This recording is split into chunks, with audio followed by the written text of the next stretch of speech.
Let's first start off with a KLOVE Female Artist of the Year. Yes. That's huge. I know. It's insane. I'm so grateful. Like, God is so good. All the hard work that you put into making this album and making your songs, to see it pay off is good. Mm-hmm. But to pay off in an Artist of the Year kind of category, Yeah, I know. How does that make you feel? Honestly, it just humbles me and reminds me of really just how I got into this music and how God used my story of brokenness with losing my brother to just bring all of this about. It's been so amazing, but it's just so humbling just to see what God's done in my life, and I'm just really, really grateful. So I was blown away. Like, I was not expecting that at all. So, and I'm sure there was partly therapeutic to like write about your brother, but how hard was it to like write a song knowing the backstory to it?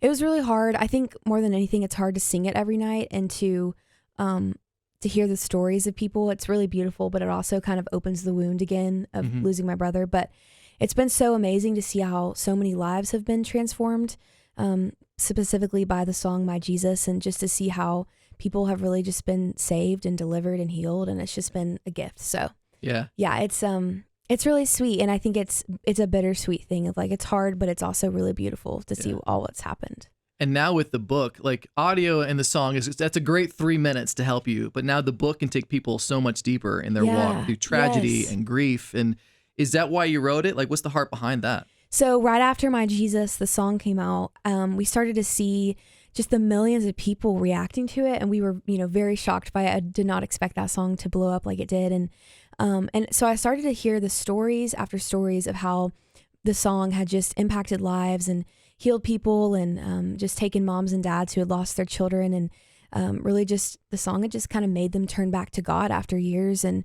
so it was just really, really cool to see that. And I just remember feeling like this nudge from God to write a book about it and to go in more detail of the story and the story behind the song, but also the journey leading up to writing My Jesus and childhood up until now. And so, when I went back and looked at all the moments in my life, I realized that God had always kind of been preparing me for this throughout my childhood and middle school and high school years. And so the book really just captures the heart behind the story of My Jesus and the song, but also just how God can bring so much hope out of heartache. And so the book is called My Jesus, From Heartache to Hope. And it's not just a book about really loss, but it's kind of just about everything and God's faithfulness and how he can take something so awful and turn it into something so beautiful.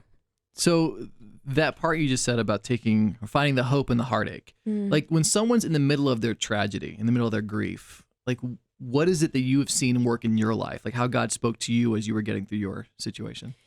I feel like I definitely would not have been able to survive the loss of my brother without the Lord. He was so good and so kind and so close to me and my family, and just was really faithful during that time. But I feel like for me, I would really feel the Lord's love and comfort through little things he would do, whether that was seeing like a duck outside, that my brother's favorite animal was like a duck or whatever, he was a duck hunter, and seeing little things like that, and just God reminding me that Jacob is in his arms and that he has him, but also just reminding me that he had a plan.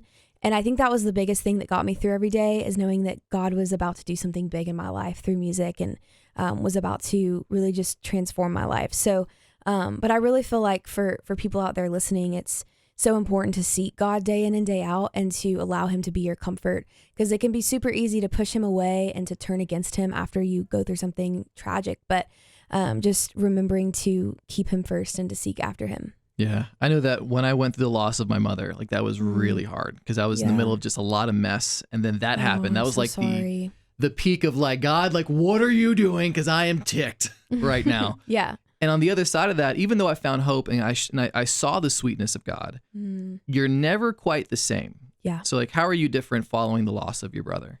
I have such a different perspective. When I was younger, when he died, I was 15, so I was still very young, but I just never really thought of heaven much. I knew that I was going to go there one day, and because I believed in Jesus and I knew that, but I didn't think of it as the hope. And then when my brother passed away, heaven became my hope. Knowing that, number one, that Jacob was with God. I was always curious of, where's Jacob? What's he doing? Like, I want to make sure he's okay. But knowing that he was safe in the arms of Jesus was super important for me. But also just knowing that that was my end goal, that I wanted to spend the rest of my days here on earth to spread the love of Jesus and to tell people about him. And so I I really believe that the biggest thing that shifted for me was just my perspective on life. And it really gave me this passion and drive to tell people about Jesus, which is now what I do through my music. And that's continuing to be my drive every single day. Yeah. And we're talking with Ann Wilson about the book, My Jesus. And there's something that I found kind of interesting. One of the questions that they told me to ask you was, which I like, was what not to say to people who are in tough situations.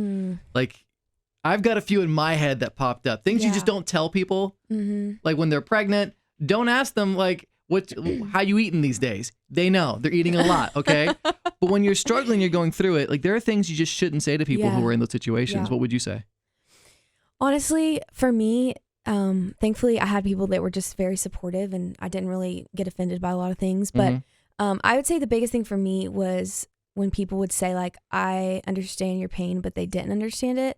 Because even every loss is completely different. If you've lost a spouse or you've lost a child or you've lost a parent, all of those are 3 different things. And so I can't really even relate with my own parents because I don't have kids and I don't know what it's like to lose a son. Yeah. And they can't really relate with me because they haven't lost a sibling. And so I think it was just frustrating sometimes when people would say, you know, like, I understand your pain, but they didn't understand it. And it was always really refreshing to meet people who had lost a brother for me so that we could actually truly relate and actually understand each other. Yeah. And so I think for me, though, the biggest thing that was like important that people did for me was just supporting me and being there for me and just being in person with me, whether that be, you know, like just giving me a hug when I needed one or helping me cook dinner or whatever it was. Like, people being there for our family was really, really important. And I think that's how you can show up for people when they lose someone they love. Yeah. My mother, she passed away from lupus and like complications of that disease. And so sorry. And I think timing plays a huge role, right? Like when you're in the middle of that hurt and someone comes up to you and says, "Oh, well, they found their healing in the arms of Jesus." Yes, truth. Not ready for that. Yeah. Right? I remember I had just had someone who meant well, and I try to remember that they mean well, say that to me. And I went to another spot and I sat down, and a good friend of mine came up to me. He didn't say a word, but he just put his arm around me. And I just started to cry.